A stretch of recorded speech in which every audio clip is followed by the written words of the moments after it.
नवरात्रि भूतिया कहानी। ये घटना उस समय की है जब मैं नवरात्रि की रात को अपने दोस्त के घर से लौट रहा था। उसी दौरान मेरे साथ एक बहुत ही डरावना वाकया हुआ। ये घटना नवरात्रि के समय की है।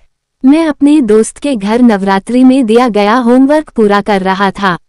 उसका घर मेरे घर से लगभग 15 मिनट की दूरी पर था। नवरात्रि का माहौल था, हर जगह भजन गूंज रहे थे और लोग माता रानी की भक्ति में मग्न थे। हमने एक ही दिन में सारा होमवर्क पूरा कर लिया। जब होमवर्क खत्म हुआ तब रात के 11 बज रहे थे। मुझे इस बात से कोई फर्क नहीं पड़ता था, क्योंकि पहले भी मैं इतनी देर तक उसके साथ रुका था, लेकिन हर बार उसके घर पर ही रात बिताता था। लेकिन आज मुझे घर जाना था, तो मैंने अपना सामान उठाया और उसे बाय कहकर घर के लिए निकल पड़ा। रात काफी हो गई थी, इसलिए आसपास सन्नाटा था, पर मुझे इससे फर्क नहीं पड़ रहा था और मैं अपने घर की ओर बढ़ रहा था। तब मेरे सामने दो रास्ते आए। दोनों मेरे घर की ओर जाते थे। एक थोड़ा लंबा था और दूसरा एक गली के रास्ते से होकर जाता था। जल्दी पहुंचने के लिए मैंने गली का रास्ता चुना।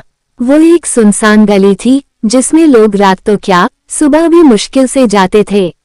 लेकिन वह रास्ता छोटा था, इसलिए मैंने वही चुना। गली में ज्यादा रोशनी नहीं थी, जिससे वहां थोड़ा अंधेरा था, लेकिन फिर भी मैं आगे बढ़ रहा था। कुछ दूर चलने के बाद मैंने देखा कि मेरे सामने कोई खड़ा है।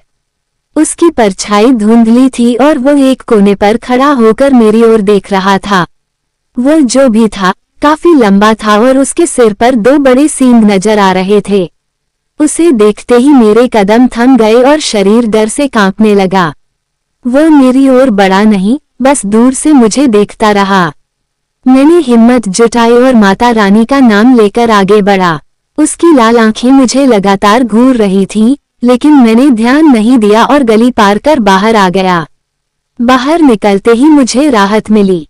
पीछे मुड़कर देखा तो वहां कोई नहीं था। जल्दी से मैं घर पहुंच गया और अपने कमरे में जाकर सो गया। मुझे समझ नहीं आया कि वह क्या था, लेकिन घर पहुंचने पर मैंने देखा कि मेरे गले में मां दुर्गा का रक्षा कवच था। शायद इसीलिए वो शैतान मेरे पास नहीं आ पा रहा था। मुझे अपनी दादी की बात याद आई कि त्योहारों पर अच्छी शक्तियों के साथ साथ बुरी शक्तियां भी इस दुनिया में भटकती हैं, जो रात के समय अधिक सक्रिय होती हैं। इसलिए हमें इनसे बचकर रहना चाहिए और सुनसान जगहों पर जाने से बचना चाहिए। ये बात मैंने अपने घर में किसी को भी नहीं बताई, क्योंकि मैं नहीं चाहता कि सब मेरी वजह से चिंता करे।